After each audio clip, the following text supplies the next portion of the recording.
So the age of British Romanticism roughly runs from 1798, when William Wordsworth and Samuel Taylor Coleridge published lyrical ballads, to 1832, when British Parliament passed the Reform Bill.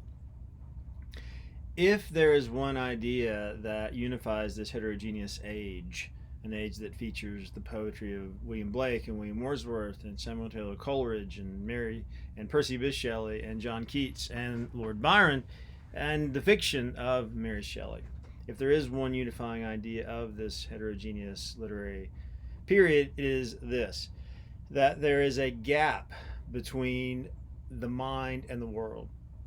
Our minds simply are not capable of comprehending the world. The world is too intricate, subtle, nuanced, vast, superabundant, ungraspable, inscrutable. So, no matter how hard we try to grasp reality as it is, we simply fail to do so.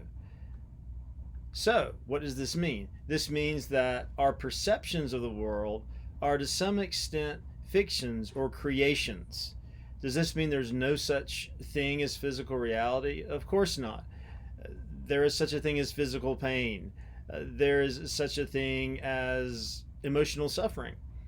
But we cannot fully grasp these phenomena. We interpret these phenomena. So, in this way, perceptions of the world are interpretations of the world. They are, to some extent, as I mentioned earlier, fictions or creations. We don't find a world so much as make a world. Does this mean that all perceptions are equally inadequate? No. Some perceptions, some creations are better than others. This, again, is an idea expressed by the writers that were studying this term. If I am selfish, if I am ruled by fear of otherness, if I am ruled by a desire to control the world around me, then the creations of my mind will be inflexible, narrow. They simply will not open toward otherness. They will lack variety. They will ultimately suggest that my mind is the mind of the tyrant, the mind of the dictator, a person who wants to make the other the same, a person who wants to make those who are different identical. So, if I am a narcissist in this regard, the perceptions, the creations of my mind will ultimately be destructive to me and others. Now, what if I have a mind that is curious and compassionate? What if I'm ruled by a desire to explore without necessarily reaching a conclusion? Then my creations, my perceptions are likely to be flexible, opened, nuanced, alive. And these creations approach the nature of what we call art. A poem or a painting or a film that feature a really dynamic interplay between identity and difference, self and other, so on and so forth.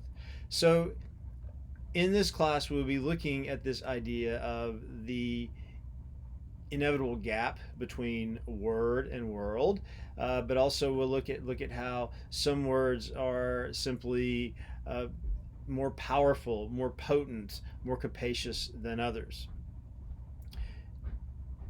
Choose your illusion. What does cinema have to do with this? So, the films that we're looking at also explore this gap between world and word. They explore the idea that our visions of the world are to some extent artificial. But film adds an element because the film itself is emphatically artificial. The film itself is composed of images running by a powerful light at a rate of 24 images per second. So if I'm watching a film that suggests that certain illusions are destructive, and this is certainly what a film like Blade Runner does, this is certainly what a film like Ghost in the Shell does.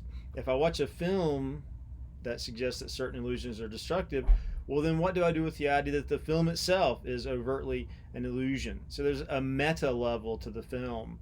a kind of ironic level to the film that explores the nature of illusions that is itself an illusion. So this makes for a really interesting interplay between the poetry, the fiction of the Romantic Age that we'll be reading, and the films that we'll be looking at. And ultimately, we'll come to understand that certain ways of perceiving the world would qualify as artistic and are on the side of democracy, are on the side of social justice and equality, and some perceptions are on the side of dictatorship, tyranny.